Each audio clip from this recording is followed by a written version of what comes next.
Hello folks, Russ Scala here with Vicki ILiff. Today we're going to talk about a subject that's been really close to my heart ever since I've been in high school.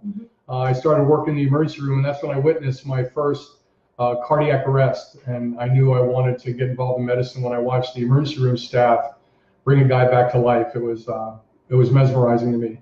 Well, I've been studying heart disease in athletes, heart disease in obese people, and heart disease in children for over 40 years. So what we want to be consistent about bringing you information that you're not going to hear from your general practitioner or your cardiologist.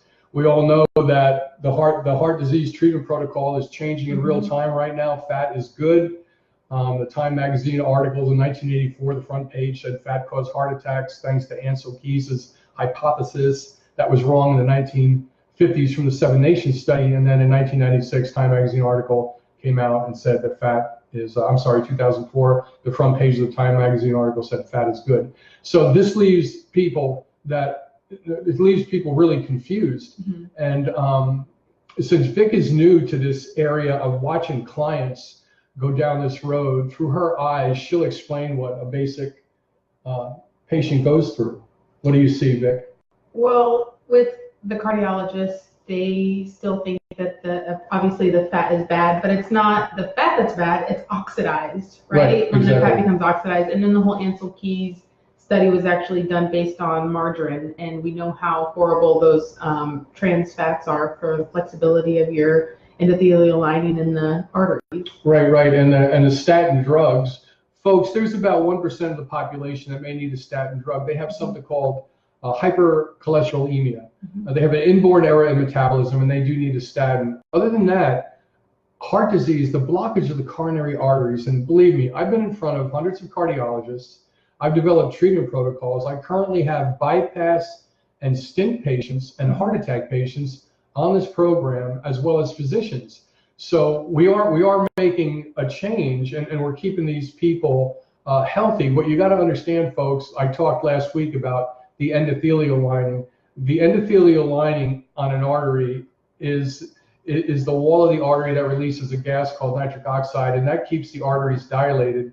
So if you have a stent or a bypass, or you've had a heart attack, or part of your heart muscle had died from lack of oxygen, the treatment protocol I developed, which none of the cardiologists seem to wrap their head around, and I've given presentations to cardiologists, folks. One of the directors invited me into one of the Florida heart groups, and I talked to 6 cardiologists. I thought we could implement this program into their practice, doing advanced therapies, the ketogenic diet, which we'll get into, hormonal therapy to protect the endothelial lining, and developing an aftercare program for stent and bypass patients. Well, this program that I developed when I started to see endurance athletes with blocked arteries, as I was racing all over the country, I would go into the medical tent and get an IV, and I started seeing very fit athletes with arrhythmias, and I'm like, wow, I saw those as a paramedic. These people are supposed to be really fit. That was in the early 90s, so I started building on my treatment protocol to develop this as a preventative program for you, because what we're seeing right now in kids, folks, kids that are obese and kids that are heavy, or kids that got fatty liver disease, they're starting to block their arteries at a really young age, and a lot of the PhDs that study preventative medicine see these kids are going to have heart attacks in their in their 30s because of blocked arteries. Now, my calcium video on the Russ Scala YouTube channel, I think we got like 14,000 views, and we're not even marketing that. So I'm getting calls right now from across the United States of guys that have high calcium scores, and we're developing treatment protocols. So what's interesting is the people are getting this information, and they're taking action, and they understand that their cardiologist doesn't have the nutritional, the diet, or the hormonal answers. So this gets back to that 2-year journey that people go on, Yeah, absolutely. I mean, instead of going to the cardiologist, the endocrinologist, the neurologist, trying to hammer down what exactly is going on, he can come to a company like us and get all those questions answered, and then we go through an extensive medical history. We figure out what they're eating, what their stress levels are like, their lifestyle, and then look at all their levels and see how we can improve them. Yeah, folks, cardiac, like here's a heart right here. See, these are let's see if I can do this right. Okay, so I'm still learning how to be mirrored. Yeah, exactly. So folks, these are the coronary arteries that surround the heart, and the coronary arteries have the endothelial lining that we talked about. Well, believe it or not, these coronary arteries get blocked for multiple reasons. It's not just about cholesterol. Protecting somebody from heart disease and helping somebody with performance, by me immersing myself in cardiac victims and then endurance athletes that had heart problems, including myself, these coronary arteries have to be protected. And the way you protect the coronary arteries is from a nutritional and a hormonal level. Just like fat distribution is genetically determined, hormonally regulated, the hormones that we test for, whether it's estrogen, testosterone, progesterone, help keep these arteries dilated. Now, not just dilated, but flexible. No, exactly, right? exactly. You want to be able to vasoconstrict. No, that's good. That's why the balance of omega-3 to omega-6 fatty acids also keeps the arteries flexible. So very good. Remind me once in a while. I like your young brain. So folks, think about this heart for a minute. Isn't it amazing? It's an amazing pump. It starts beating when, in just a few weeks in a fetus, and then it lasts us a whole lifetime, up to sometimes 100 years old. The heart beats about 84,000 to 100,000 times a day. I mean, the left ventricle, when the left ventricle contracts and it shoots blood through the aorta right here, the left ventricle contracts. It's so powerful, it's equal to lifting 70 pounds off the ground 1 foot. So all the endurance athletes, when I was elevating my heart rate to 180 and racing all the time, wasn't doing really good for myself. But back then I thought fast race times meant that I was healthy, and I was completely wrong. So I had to evolve out of that paradigm. And I'm not shooting down any endurance sports. I love those people. I love training and keeping them healthy.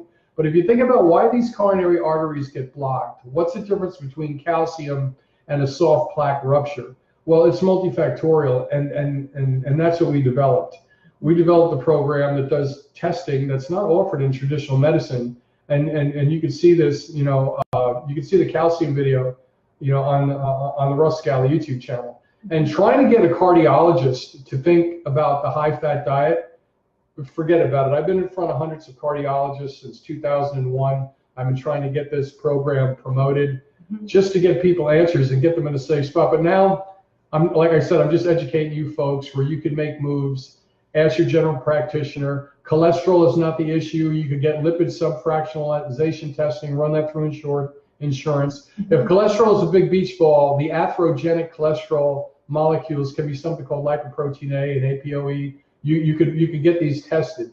These are the when the heart is beating 84,000 times a day and these arteries are bending and flexing, you could cause something called shear stress, and you could actually shear a piece off the endothelial lining, the wall of the artery. Like if you have a painted wall in your house and you scraped it with a rake, that would be a metaphor for endothelial dysfunction. When the arteries get damaged from shear stress, a repair protein is released and the artery starts to become blocked and a little blister forms, and sometimes that blister pops and it's a soft plaque rupture.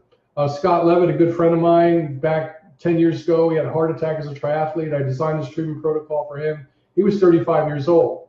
So we know that hormonal imbalances in endurance athletes and nutritional imbalances damage the endothelial lining. Because I used to race right next to Scott, and he had a heart attack at 35, and the treatment protocol I developed for him back then, over 10 years ago, is still not being implemented in cardiology offices. So what do?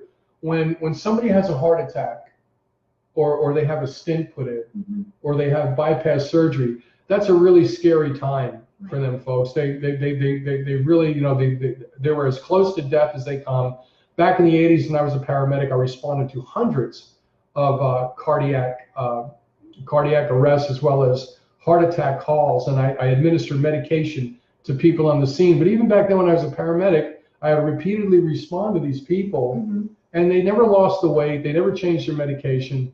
So, well, Scott was really lucky because you guys were good friends. So he knew what you were capable of, and you were able to get to the hospital right away, alter his protocol, and input interventions right off the bat. Yeah, folks. The only reason, like I said, like Scott Levitt is on my YouTube channel under heart attack at 35 years old, along with our calcium, high calcium score video on the Russ Scala YouTube channel. These protocols, it sort of baffles me, and people say, why do I keep doing this? Because because I think medicine is a competitive environment, and I want to take advantage of that competitiveness. And all I need is one cardiology center to brand this under their name. I could be in the background, and we could start to make this happen. I think once that happens, then virally it'll catch on, because folks, I take phone calls every day from people around the United States that have watched our heart video, watched how testosterone is protective for the heart. It doesn't cause heart attacks. You know, all these folks that are calling me direct right now, we're educating them, and we even have a consulting program that we could educate them and their doctor for a small fee. That way we can keep uploading content, if that makes sense. Yeah, Russ does advice-only consults, so if you want to give him a call, he can go over any sort of blood results, test results, and give you some advice that you can request from your doctor on a treatment plan moving forward, if that works for you. Exactly. And obviously the high-fat diet, the ketogenic diet, and intermittent fasting is not being utilized in the cardiovascular community yet, but we know that the heart, am I good at that? One of the most metabolically active tissues in the body, functions more efficiently, on fat than it does with carbohydrates. Now, how about that, folks? So the brain and the heart, highly metabolic tissue. We know great things happen when you keep insulin and inflammation down, and the mitochondria at the cellular level of the heart, mitochondria at the cellular level of the brain utilizes fat, the ketone called beta-hydroxybutyrate, more efficiently. It's a cleaner burning fuel. It doesn't have any byproducts. Yeah, exactly. The only thing I've run into cardiac patients, and I don't, like I said, I'm not the food Nazi. Right. So after a heart attack, they're so stressed out, they want to eat the carbohydrates because it's helping them feel better. So I understand that. I mean, I totally get that. When somebody comes out of a heart attack, we got to find something that's a keystone behavior. And I'm always dropped into the second act or the third act play. So when I'm face to face with a client that has just had a heart attack, I listen and I figure out what can I plug in that's going to impact their mood, that's going to protect their heart. If they're a stent patient, I know what to do. If they're a bypass patient, they get new arteries around their heart, we know what to do. If they're a heart attack and part of their heart muscle died, we know what to do. But how do we make sure that they're compliant? Because one of the things that we just experienced today, compliance is difficult because you have to turn learning into behavior. Right, exactly. And part of my job is sending the research on the protocols that we developed on why, because we always want them to be educated and have informed consent about their health plan, and then the compliance. Right, exactly. Thank you, Vic. Folks, the misinformation out there is critical. Like, I've been studying how testosterone at a certain level releases nitric oxide and keeps the arteries dilated. We have testosterone receptors on our heart. So a preventative medicine program, one of the pieces of the puzzle is optimizing your nutritional and hormonal therapy. We do that, but the cardiologists just don't sort of buy into that model yet. And what they do is view it as a factor. Right, exactly. Think about cholesterol being one of the most important molecules in your body that makes all your hormones. One of the sweeping generalizations, and like a Model T Ford, one black Ford coming off the assembly line for everybody, that's how cardiologists take care of people with stents, bypasses, and heart attacks. Exactly. So we know, we know that we have to customize a treatment protocol. And part of that treatment protocol is optimizing their testosterone levels. And we had a patient today who was told by his doctor, oh, if you go on testosterone, it's going to cause prostate cancer. That's misinformation. So listen to this. The doctor wants them to take a statin drug.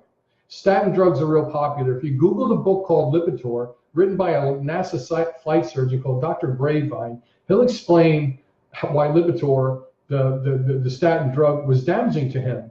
So we know at the level of the mitochondria that statin drugs damage the mitochondrial function, which we need on a cellular level of the heart muscle and obviously on the brain. If we move to the ketogenic or the high-fat diet, there's really no requirement for a statin drug. And once you lower a person's cholesterol, folks, remember this. Cholesterol makes up the lipid bilayer of every cell in the body, every cell. When you lower somebody's cholesterol too low, they don't have enough, the cholesterol is the ingredients that make all the insulate it. Yeah, and they don't have enough material. And it makes all the hormones in the body. Yeah. So a lot of guys that have heart attacks, they go on cholesterol-lowering drugs, which lowers their thyroid and their testosterone levels. And low thyroid and low testosterone is one of the reasons that your arteries become blocked in the first place, but nobody's talking about this. So you go on a cholesterol-lowering drug, the one ingredient, cholesterol is up here, and down here, cholesterol makes testosterone, progesterone, DHA. Once you go on a cholesterol-lowering drug, you're damaging your mitochondria at a cellular level. You're deficient in CoQ10 or ubiquinol, and now the person's quality of life starts to go south, which I've seen with many elderly people with their doctor thinking they're doing a good job, prescribing them a statin drug, and they're actually causing hormonal imbalances. And now they get achy joints and they don't want to work out. You know the story. Right, and eventually dementia can also be a long-term side effect. Right, folks. You cause a deterioration of cognitive function. Right, folks. You could Google statin drugs and dementia after we get offline here and kind of look at that. So we know that heart disease is still the #1 killer. 40,000 women a year die of breast cancer. 500,000 women die of heart disease, but we really don't have a clinic or a group that's focusing on women's heart disease. I know it's out there, but it's not as prevalent as the breast cancer pink ribbon. And I'm not shooting anything down. I'm thinking like, we took care of the guys with heart disease. Everybody's getting educated. We have to understand for women and heart disease, women executives, the women attorneys that I know, they're on their way to heart disease. If they stay on the standard American diet, if they keep their insulin, when you elevate insulin with a bagel a day or a couple of bagels, you're blocking your arteries, because as we said in our last show, diabetes, heart disease, obesity, and dementia are all from elevated insulin and inflammation as a sweeping generalization. So in order to focus on women's heart disease, we could really do some amazing things. And right now I'm consulting with some women and their physicians just so they could order the correct lab work. So the ketogenic diet, again, and intermittent fasting is critical. It impacts multiple metabolic pathways. It's a great start. You can see RussScala.com. We have our own ketogenic diet that Vic and our team wrote, where you can download that on RussScala.com and just start the diet. I mean, if you don't do anything, start the diet, get your heart functioning. Your heart, again, beats 84,000 times to 100,000 times a day. That is an amazing pump. So we want to give it the best fuel, right? Well, going back to how, fat doesn't cause heart disease. Well, I had my fatty acid test done to make sure that I'm metabolizing fats the way I'm supposed to, and it was fine. But, what if people aren't metabolizing fat the proper way? Okay. That can create issues on down the road. No, good question. Imbalances in the LDL and HDL. No, I like that. No, cool. Okay, cool. See, folks, it's great to have Vicki here because she reminds me of certain things that I should say and I forget because I'm trying to go so level. I'm trying to go high level so many times to save lives, I forget to reach out to you. But here's the deal. We do mitochondrial testing, so I could actually tell with the urine sample how well you're breaking down fats, carbohydrates, and protein. So trying to shift somebody over to the ketogenic diet and intermittent fasting, testing their mitochondria, and understand that, folks, this heart, like a mitochondrial cell in this most metabolically active tissue, you may have 3,000 mitochondria in one heart cell, where in your bicep, when you're lifting a weight, you may only have 300 mitochondria. So doing mitochondrial testing is like ground zero, as well as cleaning up the intestinal tract, because you are not what you eat, you are what you absorb. And the intestinal tract is ground zero for, prevention for all disease. So, I mean, this is an area that we want to try to get across to you. The #1 killer in the United States is heart disease. It's still not being taken care of the right way. There's a paradigm shift with different cardiologists around the world that are finally blowing the whistle on this and say, we got it wrong. But think about it, folks. Just think about it for a second. Why I'm not trying to save the world right now, and I'm educating people, is this. Think about all the colleges, all the nutritional books, and all the medical schools that would have to change their content. Change everything. That would be $1 billion right there. Yeah. So if we know that this bureaucracy is not going to change, what we can do is form small communities, educate ourselves. If somebody in your family has a heart attack, stent, or bypass, you can watch the Russ Scala YouTube channel. You can download RussScala.com and get them on the diet, and and start making some moves. If that all makes sense. Yeah, absolutely. That's good. Yeah. Well, That's you were good. talking about the What, the athletes? no, the other thing. Oh, it's fine. It left me. It you, did? You kept talking for so long. Did I? I'm not giving you any No, equal it's time fine. here? No, it's cool. You're going to get the Me Too movement after No. No, okay. No, folks, all kidding aside, women's heart disease is really important. We need Testosterone for women Yeah. starts to decline after the age of 19. Yeah, exactly. And you know, folks, testosterone for women is as important as protecting the arteries as testosterone is for men. And our doctors that are trained to script our clients for what they need to protect their heart. And folks, because I immerse myself in the cardiac field and the endurance athlete field, it's all about performance. How do we increase performance as we age? How do we maintain heart function? When I was a triathlete racing across the United States, I thought I was healthy and I was damaging my heart. And I had to go to a few cardiologists with arrhythmias to wake myself up. So I don't know everything. I made a lot of mistakes, but I try to develop programs that you could implement right away, whether it's diet, whether it's understanding your heart on a cellular level, or if you could go to your doctor and ask questions, ask the right questions. If the doctor say, your cholesterol is elevated, you need to go on a statin drug, say, doc, why don't you give me the lipid subfraction test? I want to look at my my particle size because folks, I had a couple of guys I interviewed that had heart attacks. One of the guys, Bill, it's on heart attacks and the ketogenic diet.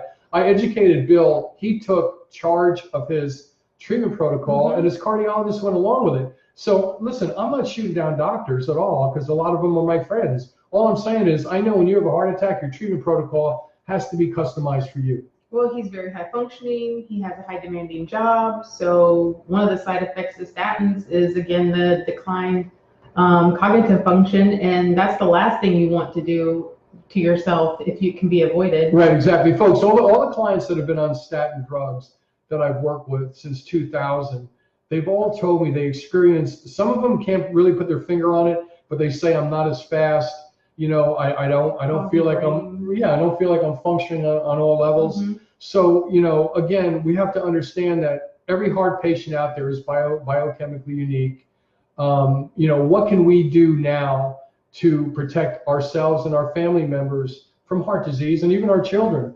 And that there, understand this, folks, that even subclinical hypothyroidism blocks your arteries very quickly. And subclinical hypothyroid means that your thyroid gland is working fine and your doctor really misses that. So we don't always go by lab work. We go by the symptoms, how you're feeling, how's your energy levels, how are you sleeping at night? Because I responded to thousands of people with heart attacks over the years, I've worked and traveled to the best research labs in the country. I talked to chief lipid science officers of the company called Atherotech that developed the vertical auto profile. All this information is not going to get to your general practitioner. This information is not going to get to your cardiologist. So it's up to us to form communities to protect our hearts and to help our family members that may have stents or bypasses or have had a heart attack. And the flip side, from the prevention side, the same protocol that I'm talking about now is also for performance. So a lot of my athletes that are over 40 and they want to increase performance, we plug them into the same protocol. Yeah. Does that make sense? Yeah, absolutely. And you were talking about how thyroid causes heart disease, and that is because they removed the thyroid gland from rats, and then they ended up having heart disease. Yeah, right, exactly. With arteries. Yeah, folks, you could Google hypothyroidism and atherosclerosis. So they've known for years that low thyroid causes heart disease. So why are we focusing on cholesterol? Why don't we focus on elevating thyroid? You know what I mean? And this is the simple things that the research is out there. It's not being done. A lot of these cardiology clinics have to turn and burn hundreds of people a day. It's easy to write a script for a statin, put you on a blood thinner, and stay on the standard American diet, where we kind of drill it down and tweak it for you. And I put all this information out there, at no cost, just so you could get up to speed. Well, how about iatrogenic deaths? Those are, 1 million nearly a year? Yeah, I think. And how much are those from doctors prescribing the same old medications for heart disease and they die of a heart attack anyway. That's good. Iatrogenic deaths, folks, that's good, Vic. Iatrogenic death means death caused by the healer. It's the third leading cause of death in the United States. I consult with malpractice attorneys from all over the United States. These are the guys that protect us when things go south in medicine, and it happens a lot. I mean, it happens a lot. And you have to be your own patient advocate. I acted as a patient advocate for many years, where I would go in, sit down with the patient, and give the doctor the research, because you can imagine how popular I was back then. So that model didn't work out too good. So folks, what Vic and I try to do every week is bring you things that you'll never hear from anybody else. Today we focused on heart disease in women, the ketogenic diet, the beneficial effects of that. So next week we're gonna do the same thing. We're gonna reach out and try to keep this momentum going. Keep building communities. If you guys like what we say, then share what we do. I've got the Russ Scala YouTube channel, free information for people to get up to speed, take a break from watching Netflix and get up to speed on your own health. We really want to get this information in people's hands, and now I've got American Biohacker, folks. It's also on Kindle. Yeah, I got American Biohacker on Kindle that kind of talks about my journey and how I ended up, getting involved in doing high-level treatment protocols, be it brain injury or heart disease or cancer. And I think the Kindle version is really quick. So thanks for joining in. Vic, did you want to say anything else? If there's any topics that you'd like to discuss, or if you'd like to delve into anything more deep, anything that you've been interested in what we do, let us know. Leave it in the comments, and we'll have it for a show coming up soon. Yeah, thank you. Thanks a lot, folks. Appreciate it. See you soon. See you soon.